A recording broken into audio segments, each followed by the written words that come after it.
Twende. Nimekwambia sitaki. Umesikia? Nisikilize. Usitaki uletea masiala. Unanipa. Sikupi. Unanipa. Sikupi. Wewe. Sitaki masiala kabisa. Aisha. Wewe nisikilize. Unasemaje? Umesikia? Umetumia kabisa pesa zangu. Umefanya kila kitu. Kila ulichokitaka nimekupa. Kwa nini unakuja nyumbani alafu hutaki kunipa? Sasa nimekuja kukusalimia, kwani lazima nikupe? Aisha nisikilize nikwambie hivi. Usikie. Mimi nilihakikisha na kufurahisha, nakupa kila unachokitaka. Si ndio? Uwezi ukaja nyumbani tu from nowhere, alafu mimi nakuomba kitu afu unataka kuninyima. Mpaka niamue, usiniforce. So mpaka uamue, unaanzaje kuamua yako unatumia gharama zangu Aisha? Ni wajibu wako kunihudumia. Wajibu? Nafanya wajibu ili mimi nipate ninachokitaka. Ndio ninapotaka mimi sasa. Kwani wewe nisikilize nikwambie kitu.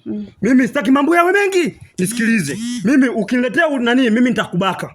Kwa sababu mimi siwezi kuangalia pesa zangu zinapotea kirahisi tu, alafu wewe dakika mwisho unachukulia lepesi kwamba hutaki kunipa. Mimi unanipa. Leo sijajisikia. Yaani sijaje hapa kwa Aisha, sitaki masiala Aisha. Kama vipi kuna mambo haya mawili, unanipa pesa zangu au unanipa?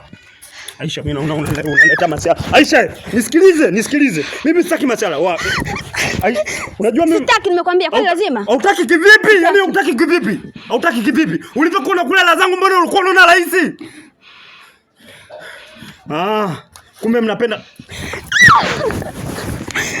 Aisha, mimi nisikilize. Mimi tunaenda ndani, utake usitake tunaenda. Siendi nimekwambia. Aisha, nisikilize. Sitaki mambo yawe mengi. Sitaki mambo ya. Utanipeleka polisi ujue mimi nakwambia. Utanipeleka polisi. Aisha, tunaenda. Siendi. Tuende. Siendi.